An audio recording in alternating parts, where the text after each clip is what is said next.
오늘은 우리 하나님 말씀 시편 91편을 보겠습니다. 같이 하나님 말씀 읽죠. 지존자의 은밀한 곳에 거하는 자는 전능하신 자의 그늘 아래 거하리로다. 내가 여호와를 가리켜 말하기를 저는 나의 피난처요 나의 요새요 나의 의뢰하는 하나님이라 하리니, 이는 저가 너를 새 사냥꾼의 올무에서와 극한 연병에서 건지실 것이미로다. 저가 너를 그 깃으로 덮으시리니 내가 그 날개 아래에 피하리로다. 그의 진실함은 방패와 손방패가 되나니, 너는 밤에 놀램과 낮에 흐르는 살과 흑암 중에 행하는 연병과 백주에 향뺏게 하는 파멸을 두려워 아니하리로다. 천이 내 곁에서 만이 내 우편에서 엎드러지나 이 재앙이 내게 가까이 못하리로다. 오직 너는 목도하리라. 악인의 보응이 내게 보이리로다. 내가 말하기를 여호와는 나의 피난처시라 하고 지원자로 거처를 삼았으므로 화가 내게 미치지 못하며 재앙이 내 장막에 가까이 오지 못하리니, 저가 너를 위하여 그 사자들을 명하사 내 모든 길에 너를 지키게 하심이라. 저희가 그 손으로 너를 붙들어 발이 돌에 부딪히지 않게 하리로다. 내가 사자의 독사를 밟며 젊은 사자와 뱀을 발로 누리로다. 하나님이 가라사대 저가 나를 사랑한즉 내가 저를 건지리라. 저가 내 이름을 안즉 내가 저를 높이리라. 저가 내게 간구하리 내가 응답하고 제 환난 때 내가 저와 함께하여 저를 건지고 영화롭게 하리라. 내가 장수함으로 저를 만족케 하며 나의 구원으로 보이리라 하시도다. 아멘.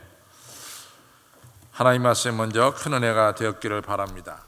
오늘은 조금 사실은 시편 91편은 뭐에 대해서 썼냐면, 우리가 믿는 하나님은 어떤 분인가, 어떤 분이신가, 이거에 대해서 좀 잘 말씀한 시편이 시편 91편이 되겠어요. 근데 좀 우리가 믿는 하나님, 구약 성경에서 나오는 이 하나님을, 우리가 뭐 하나님 누구시냐 하는 창세기 1장 1절에 우리가 하나님은 태초에 천지를 창조하시니라 창조주 하나님이시다, 이렇게 이제 쉽게 대답할 수 있어요. 그러나 우리가 구약성을 보면은 하나님에 대해서 여러 가지 나오죠. 첫째는 창조주 하나님도 나오시고, 그 다음에 창조주 하나님, 또 시브리인의 하나님도 나오십니다. 근데 오늘은 시브리인의 하나님에 대해서 좀 생각을 해보겠어요. 이 1800년대에 그 나일강 이쪽 아래쪽으로 내려가면 거기 오히려 상류거든요. 나일강 상류, 아수안댐 그쪽이 이제 상류인데, 거기에 아마르나라고 하는 지역에서 많은 흙으로 된 문서가 발견됩니다. 이 고고학에서 굉장히 중요한 이 토판 문서가 이 아마르나라고 하는 지역에서 텔 엘 아마르나라고, 텔이라고 하신 조금 언덕을 갖다가 텔이라고 그래요. 그런 이 언덕 같은 데서 땅을 파보니까 옛날 문서들이 발견됐는데, 그 문서를 해독하다 보니까 상당히 많은 문서에서 이 하비루라고 하는 이 특별한 집단에 대해서 이야기가 많이 나와요. 이 하비루가 HIBIRU라고 쓰기도 하고, 또 HAPIRU라고, 핫비루라고도 부릅니다. 근데 이 하비루 또는 핫비루에 대한 이런 집단, 특별한 집단에 대한 이야기가 상당히 많이 나오고 있어요. 근데 그 집단에 대한 이야기를 하는데 뭐라고 얘기하냐면, 이 집단은 누구냐면 포도원에서 포도를 따는 사람들, 또는 채석장에서 이 돌을 다듬는 사람들, 또는 우리가 이제 전쟁을 하면은 전쟁에서 전리품도 많이 가져오지만은 포로들도 끌고 옵니다. 그래서 이 포로들, 이런 사람들을 가리켜서 하비루 또는 핫비루다 이렇게 말합니다.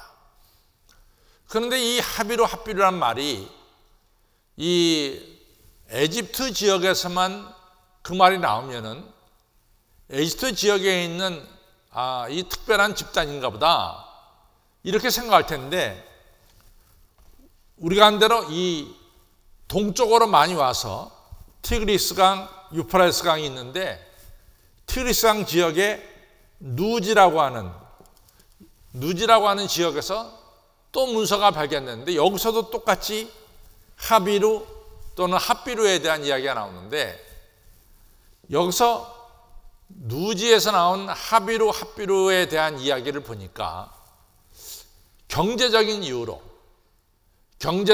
강압적이 아니라 경제적인 이유로 자발적으로 노예가 된 사람들, 그러니까 경제적으로 너무 어려우니까 이 자발적으로 노예가 된 사람들을 가리켜서 하비루 또는 핫비루다 이렇게 부르더라 그 말이에요. 그러면은 이 얘기는 뭐냐면, 아까 암마르나라는 지역은 예루살렘에서 보면은 많이 서쪽이죠. 또 예루살렘에서 보면은 누지는 많이 동쪽입니다. 그러면서 우리가 중동 지방을 반달형으로 이렇게 그리죠. 반달형으로 그리는데, 이런 중동 지방의 반달형 지역에 아주 퍼져 있던 특별한 집단들을 가리켜서 하비루 또는 핫비루다 이렇게 불렀다는 것을 우리가 발견하게 됩니다. 그러니까 이 하비루, 핫비루는 에집트에만 있었던 것이 아니라 이 중동 지방 전역에 걸쳐서 이 흩어져 살았던 사람들이 하비루, 핫비루 이런 사람이었다 이거죠. 근데 이 사람들을 보니까 절대로 혈연 공동체가 아니에요. 피가 서로 통하는 혈연 공동체가 아니더라 이거예요. 혈연 공동체가. 또 어떤 민족 공동체도 아니더라 이거죠. 민족 공동체도. 그럼 이 사람들은 뭐냐? 단순하게 이 경제적인 문제 때문에 이 땅 저 땅에서 무국적자로 일하는 무리들을 가리켜서 뭐라고 부르냐? 하비루 또는 핫비루라 부르더라 이 말이죠. 경제적인 이유로 가난해서 자기 몸을 노예로 팔아가면서까지 일하는 사람들, 이런 사람들 가리켜서 하비루 또는 핫비루라 부르더라 이거죠. 그러면 이 사람들을 좀 정리해 보면, 첫째는 국적이 있습니까 없습니까? 국적이 없어요. 자기 몸을 갖다가 노예로 팔 정도니까 경제적으로는 매우 가난하죠. 경제적으로 매우 가난합니다. 그 다음에 세 번째로는 이 사람들이 사회에서 대우를 받았겠어요? 못 받았겠어요? 못 받았습니다. 그러니까 사회적으로 맨 밑바닥층을 가리킨다. 근데 이제 문제는 이 하비루라는 사람들이, 사실은 하비루라는 말이 나중에는 이비루 이것이 또 히브리가 되는 이런 발전을 갖습니다. 그러면 우리가 히브리란 말이 많이 나와요. 예를 들어서 요나가 이 풍랑이는 배에 있을 때 배 선장이 너 누구냐 그랬잖아요. 그럼 나는 히브리 사람이다 이렇게 말합니다. 히브리 사람이다. 그 다음에 또 아브라함이 창세기 14장에 보면은 뭐라고 하냐면 나는 히브리 사람 아브라함이다 이렇게 얘기합니다. 또 우리가 한 대로 요셉을 보면은 이 요셉이 이같이 보디발의 집에 거했잖아요. 거했는데 보디발 집에서 거하다가 보디발의 아내가 요셉을 갖다가 유혹했지만 요셉이 안 넘어가죠. 그때 이제 보디발의 아내가 자기 남편한테 뭐라고 얘기하냐면은 당신이 데리고 온 히브리 종이 나를 겁탈하려고 했습니다. 이렇게 얘기한다고요. 그때도 요셉을 히브리 종이라고 말하고 있다고. 히브리 종이라고. 그렇죠? 아브라함도 나는 히브리 아브라함이다. 그래요. 근데 이게 맞는 얘기가 뭐냐면 아브라함이 원래 고향이 갈대아 우르였는데 고향을 떠나서 가나안 땅으로 이주해온 이런 사람이거든요. 그러니까 아직도 가나안 땅에는 자기 국적이 없어요. 이주해 왔기 때문에. 그러니까 나는 히브리 사람 아브라함이다. 이렇게 말하죠. 그렇죠? 또 나중에 이제 신약에 와서 사도 바울이 빌립보서에서 아주 유명한 얘기를 합니다. 나는 히브리인 중에 히브리인이다. 이런 얘기를 하죠. 근데 더 재밌는 사실은 뭐냐면은 이 히브리란 말이 다윗 왕이 왕권을 가지고 이스라엘이 아주 강성해지잖아요. 그 다음부터는 히브리가 빠져요. 그 다음부터는 구약성경에서 히브리란 말이 사라집니다. 그 전까지 다윗이 큰 나라를 이루기 전까지 이스라엘이 어려울 때는 히브리란 말이 상당히 많이 나오지만은 다윗이 큰 나라를 이루고 난 다음부터는 신기하게도 히브리란 말이 없어집니다. 그러니까 히브리란 말은 쉽게 말하면 가난하고 못 살고 어렵고 힘들고 이런 거와 굉장히 연관이 되어 있다는 것을 알 수 있습니다. 그러면은 이스라엘은 뭐냐? 이스라엘은 이 수많은 히브리 사람들이 있을 거 아니에요. 이 수많은 히브리 사람들 중에서 야훼 하나님을 믿는 사람들, 유일신인 야훼 하나님을 믿는 사람들의 그 집단을 우리는 이스라엘이라고 부른다 이거죠. 그렇죠? 히브리에 많은 사람이 있었는데 그 중에서 유일신이신 야훼 하나님을 믿고 따르는 사람들을 가르쳐서 우리는 이스라엘이다 이렇게 부르는 거죠. 그럼 좀 이해가 되겠죠. 그렇죠? 그래서 우리가 출애굽기 12장에 보면은 야곱의 12아들의 자손을 플러스 중단 잡족이 같이 나왔어요. 중단 잡족이 출애굽할 때. 그렇죠? 그래서 중단 잡족들이 같이 나와가지고 광야 40년을 같이 지내면서 이 사람들이 누구를 믿게 됩니까? 야훼 하나님 믿게 되죠. 그러면서 광야 40년을 거쳐서 이 사람들이 누가 됩니까? 바로 하나님을 섬기는 이스라엘 공동체가 되는 거죠. 그렇죠? 근데 하나님은 어떤 분이시냐? 하나님은 창조주 하나님이시고 또 하나님은 어떤 분이시냐 할 때 하나님은 나는 히브리 사람이 하나님이다 이렇게 얘기하십니다. 그럼 하나님은 나는 히브리 사람이 하나님이다 라고 하는 이 얘기를 다시 다른 말로 말하면 뭡니까? 뭐라고요? 이스라엘 하나님이지. 또 나는 히브리 하나님이라는 얘기는 이스라엘 하나님이라는 얘기도 되지만은 조금 더 우리가 그 뉘앙스, 히브리인의 하나님이다 하는 뉘앙스를 우리가 보면은 하나님은 어떤 하나님입니까? 하나님은 무국독자, 나라도 없고, 그렇죠? 얼마나 가난한지 자기 몸을 노예로 팔 수밖에 없는 경제적으로 가난한 자. 무국적자고 경제적으로 가난하고 그러니까 그 사회에서는 맨 밑바닥층에 사는 사람들. 다시 말해서 고아와 나그네와 같이 너무 밑바닥에 있는 사람들. 나는 바로 이런 사람들의 하나님이다. 이런 얘기입니다. 그래서 하나님이 나는 히브리인의 하나님이다. 이 말씀 속에는 하나님은 누구의 하나님이냐? 가난하고 힘들고 약자의 하나님이시다. 이 말씀이 들어있습니다.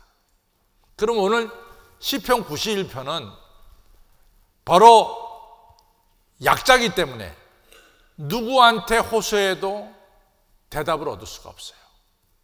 아무리 부르짖어도 들은 척 만척해요, 사람들은. 그러니까 이 애굽에서 노예 생활하던 사람들이 너무 힘드니까 누구의 향해서 부르짖었어요? 여호와 하나님께 부르짖었죠. 그러니까 하나님이 그 음성을 들으시고 모세를 보내서 이스라엘 백성들을 출애굽시키는 이런 역사를 하게 되죠. 그래서 오늘 시편 91편은 하나님은 누구에게도 도움받지 못하고 오직 이 창조주 하나님께만 부르짖어 이같이 부르짖는 이 부르짖음을 들으시는 그 하나님에 대해서 오늘 말씀하고 있습니다. 이해가 되죠? 오늘 시편 91편은 여러분과 저가 누구에게 세상에 도움을 받을 수가 없어. 아무리 나를 도와주는 사람도 없고 내가 부르짖는 것에 대해서 귀 기울여주는 사람도 없어. 그렇기 때문에 우리는 누구한테? 하나님한테밖에 하소연할 수밖에 없어. 근데 하나님은 바로 그러한 부르짖음과 하소연을 들어주시는 하나님이시다 하는 것을 오늘 성경에서 볼 수 있습니다. 그래서 시편 91편으로 가겠습니다. 자, 시편 91편 우리가 1절을 보면은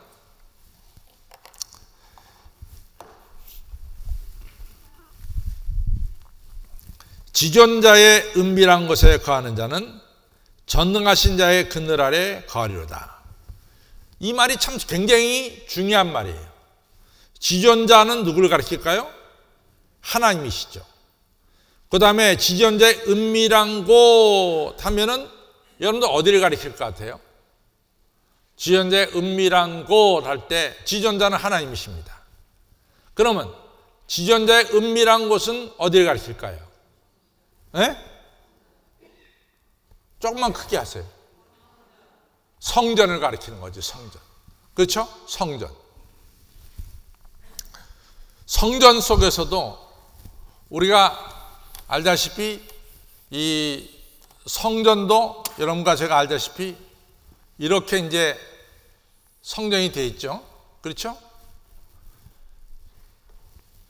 우리가 이 성전이 이렇게 되어 있고 요 3분의 1 이게 3분의 1이고 이게 3분의 2죠.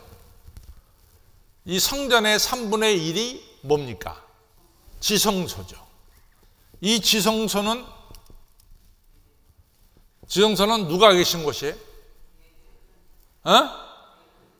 하나님이 계신 곳이지. 여기 뭐가 있어요?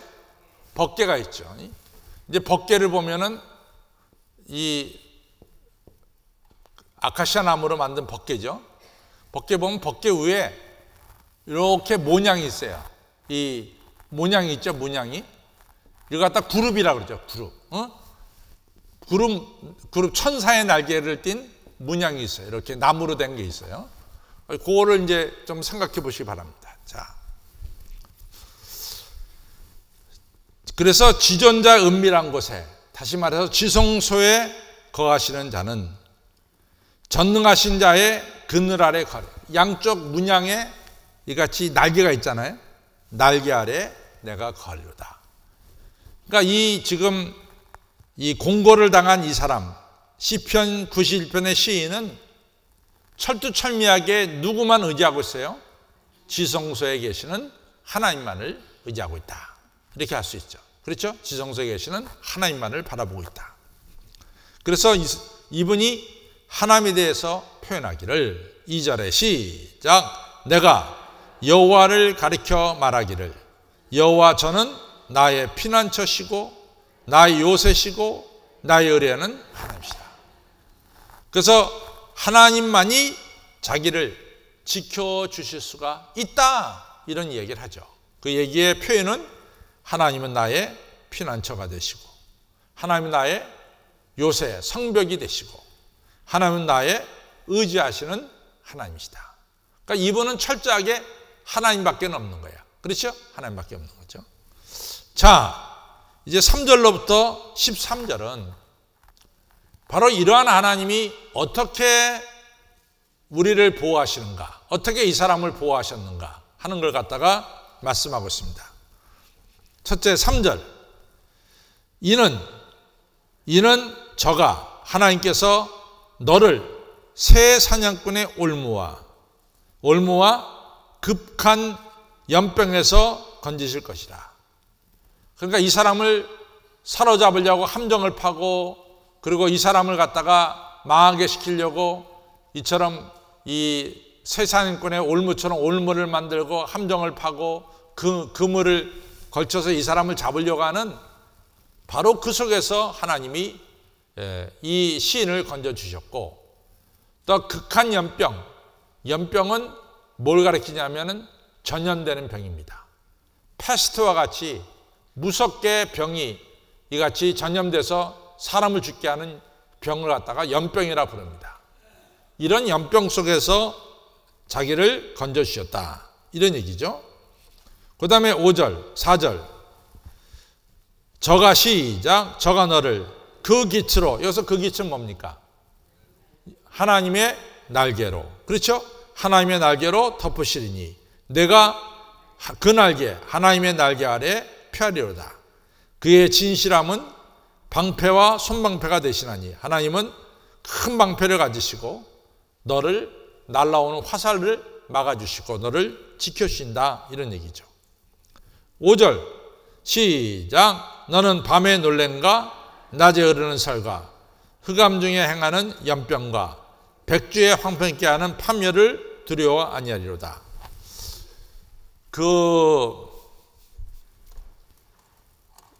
우리가 시편 121편에 보면은, 121편에 보면 내가 산을 향하여 눈을 들리라. 나의 도움이 어디서 올까? 나의 도움이 천지를 지으신 여호와에게서로다. 그가 졸지도 주무시도 않으면서 너를 지켜주신다 그랬어요. 낮의 해와 밤의 달이 너를 해하거나 상치 아니하리로다 그랬어요. 낮의 해와 밤의 달이 너를 상하거나 해치 아니할 거다, 이랬어요. 이스라엘 사람들이 이같이 낮에는 태양열이 너무 대단하죠. 그래서 사막 같은 데 가면 45도 막 이렇게 올라가죠, 섭씨. 그래서 그 옛날에 우리가 이 시나이 반도, 우리가 시내산에 가려고 이 카이로를 떠나가지고 홍해를 건너서 시내산에 가는 길에 자동차가 섰어요, 고장나서. 그러면 얼마나 그 자동차가 태양열에 지금 내리쬐겠어요?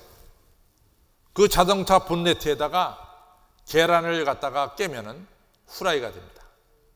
그 정도로 열이 세단 말이지. 그렇죠? 그러니까 낮의 해라고 하는 것은 사람들에게 뭘 만드냐면 일사병을 만드는 거예요. 일사병. 또 밤의 달은 우리가 사람이 정신이 약간 흔들린다 그러잖아요. 정신이 좀 이게 흔들린다, 나갔다. 옛날 사람은 다 이 우리 정신을 갖다가 흔들리게 만드는 것은 밤의 달이라고 생각했어요. 그래서 시편 121편 기자도 낮의 해와 밤의 달이 너를 해하거나 상하지 아니할 것이다, 이렇게 얘기를 했어요. 근데 오늘 똑같이 지금 시편 91편에서도 그 말씀을 하는 거죠. 그래서 낮과 밤에 다 지켜주시리라 하는 얘기죠. 우리가 5절 6절 보겠습니다. 시작. 너는 밤에 놀램과 낮에 흐르는 설과 흑암 중에 행하는 연병과 백주에 황폐케 하는 파멸을 두려워 아니로다. 낮과 밤 속에서도 너를 지켜주시리라.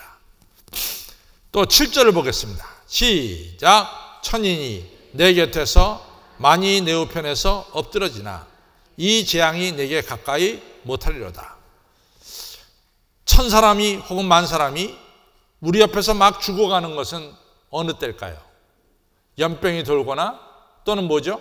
전쟁터죠. 그러니까 수많은 사람들이 죽어가는 이러한 정말로 살육의 현장, 너무 위험한 그런 현장 속에서도 하나님께서는 그 마음을 하나님께 두는 자를 지켜주신다, 이런 말씀이죠. 그 다음에 8절 같이 했습니다. 시작. 오직 너는 목도하리라. 눈으로 볼 거다. 악인의 보응이 내게 보리라. 악한 자를 심판하시는 하나님을 너희가 볼 것이다. 9절 시작. 내가 말하기를 여호와는 나의 피난처시라 하고 지존자로 거처를 삼았으므로 네가 하나님께 포처를 삼았으므로. 10절 시작. 화가 내게 미치지 못하며 재앙이 내 장막에 가까이 하지 못하리라.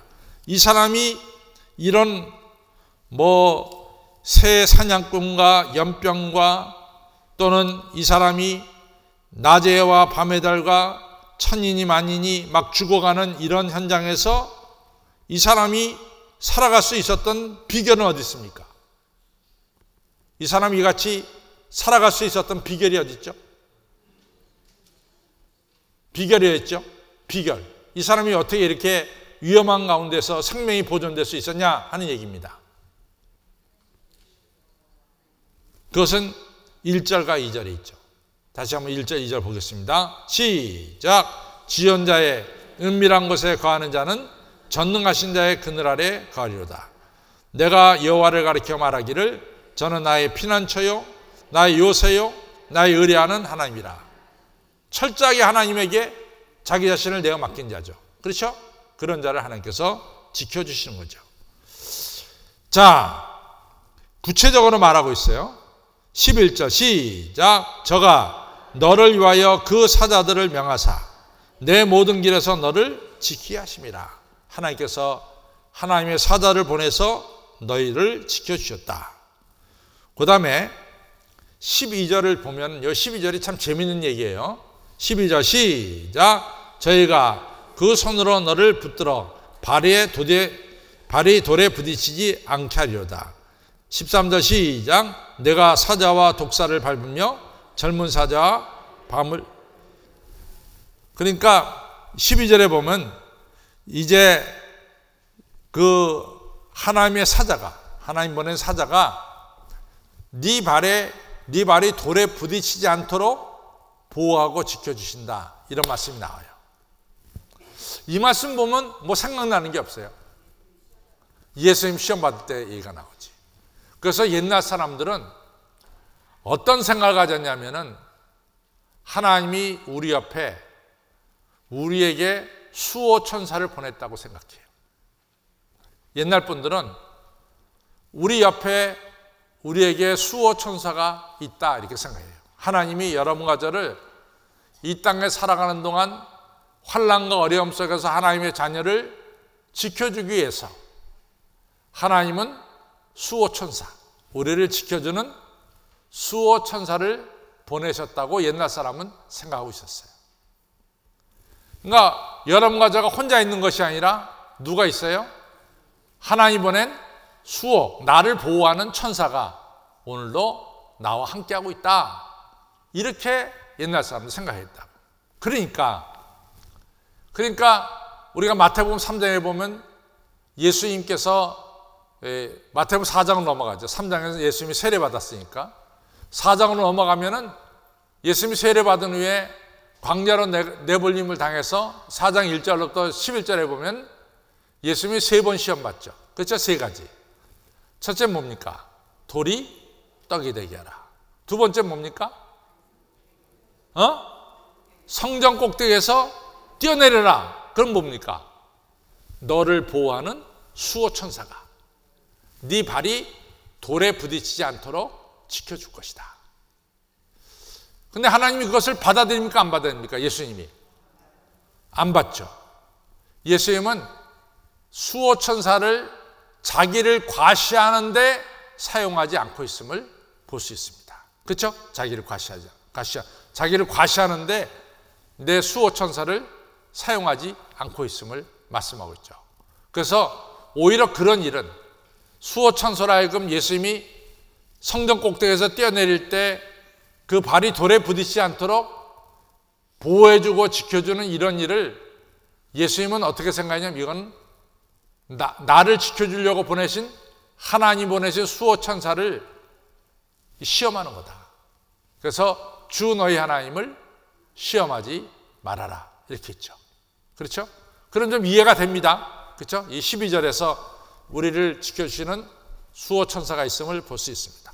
자, 그 다음에 13절 가겠습니다.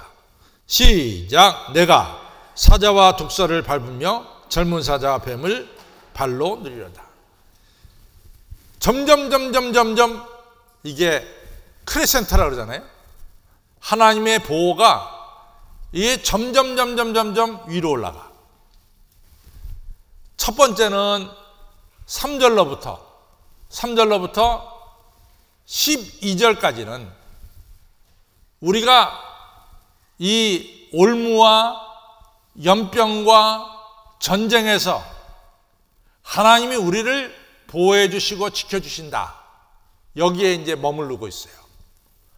근데 13절에 가서는 너희가 오히려 이 죄악된 사람들을 갖다가 발로 밟는 승리자가 됨을 말씀하고 있습니다. 점점 올라가. 처음에는 하나님이 너희를 보호해 준다. 이걸로 이제 3절로부터 이제 12절까지 나가죠. 13절에서는 이제는 너희가 그 적들로부터 단순하게 보호받는 자가 아니라 너희가 오히려 이제는 적들을 발로 밟는 자로 승리자가 되는 것을 말씀하고 있습니다. 그 다음에 14절, 16절, 14절, 15절, 16절 너무 중요하죠? 같이 읽겠습니다. 14, 15, 16절 시작. 하나님이 가라사대 저가 나를 사랑한즉 내가 저를 건지리라. 저가 내 이름을 한즉 내가 저를 높이리라. 저가 내게 간구하리니 내가 응답하리라. 내가 저와 환난 때 내가 저와 함께하여 저를 건지고 어떻게 하여 영화롭게 하리라. 그 다음에 내가 장수함으로 저를 만족해 하며 나의 구원으로 보이리라 하시리라. 아멘. 점점 올라가. 이제는 뭐 어디까지 올라가냐면 하나님이 너를 영화롭게 하고 그렇죠? 너를 높이고 그 다음에 하나님이 너에게 장수함을 주겠고 장수함의 축복을 주겠고 점점점 하나님이 이같이 오늘 축복해 주신 거죠. 그래서 하나님은 아까 우리 권사님 기도하신 것처럼 하나님 우리에게 나영재 권사님 기도한 것처럼 어제는 좋은 것 주시고 오늘은 더 좋은 것 주시고 내일은 가장 더 좋은 것으로 채워주시는 거예요. 어제는 보호해 주시고 오늘은 승리를 주시고 내일은 우리에게 영광과 그 다음에 장수와 만족을 주시는 하나님이심을 알 수 있어요. 점점점 크레센트 올라가는 것을 우리가 알 수 있죠. 근데 여기에 조건이 있어. 어떤 조건이 있냐? 이 시인은 하나님을 사랑해요. 이 시인은 하나님을 압니다. 하나님을 사랑하고 하나님을 압니다. 이게 핵심이야. 자, 다시 한번 우리 14절 보겠습니다. 시작. 하나님이 가라사대 저가 나를 사랑한즉 내가 저를 건지고 저가 내 이름을 안즉 내가 저를 높이리라 그랬어요.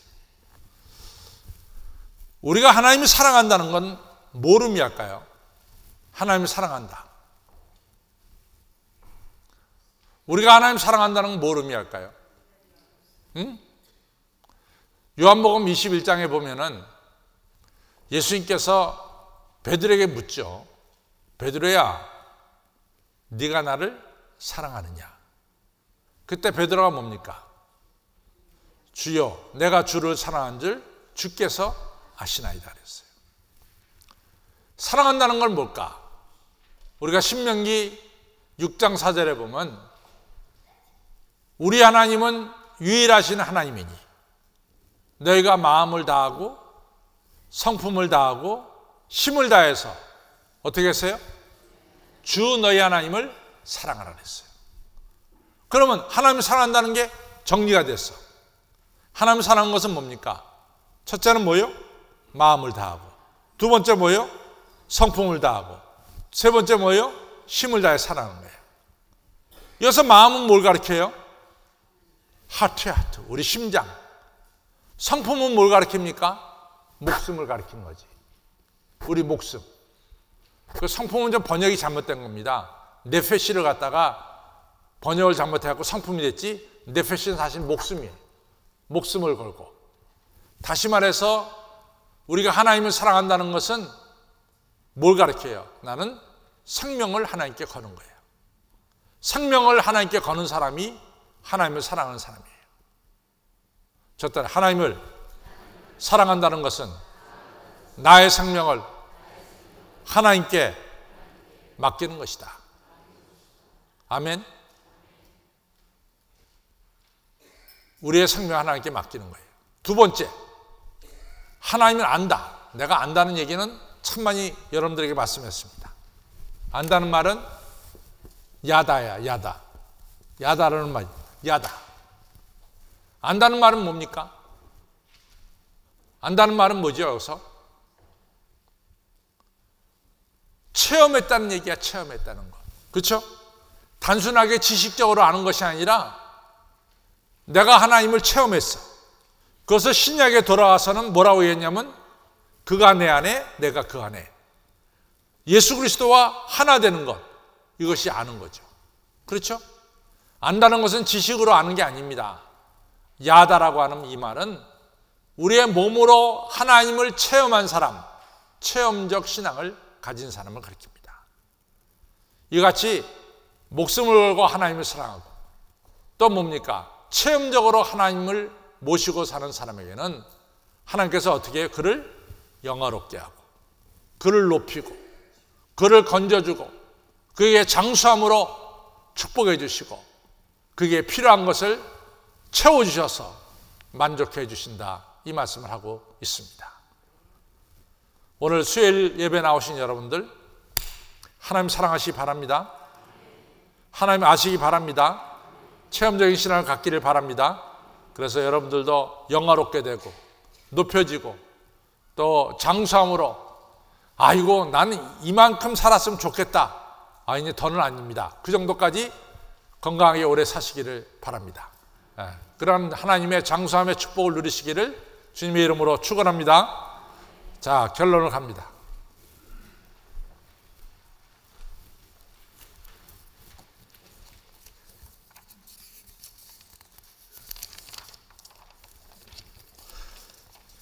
결론 우리 같이 있습니다. 시작. 우리가 얼마나 하나님을 신뢰하는가 하는 것은 매우 중요함을 알 수 있습니다. 아브라함이 창세기 22장에서 하나님 명령대로 이삭을 바치려 했을 때 하나님께서는 아브라함이 하나님을 신뢰하는 것을 알았습니다. 하나님을 신뢰한다는 것은 우리 자신 하나님께 내어 맡기는 것이요 또 하나님의 명령에 순종하는 자입니다. 이렇게 하나님을 신뢰하는 자를 하나님께서 위기에서 건져주십니다. 즉 적으로부터 둘러싸여 있다 할지라도 하나님께서 거기서 건져주십니다. 나아가 하나님께서 높여주시고 영화롭게 해주시고 장수함의 축복을 주시고 구원의 은총을 내려주신 것입니다. 성도 여러분, 하나님께서 나를 사랑하심을 깨닫고 나 자신을 하나님께 맡기고 하나님 말씀에 순종하는 성도님들이 되시길 바랍니다. 그래서 하나님을 신뢰하는 자들이 받는 최고의 축복을 받으시기 바랍니다.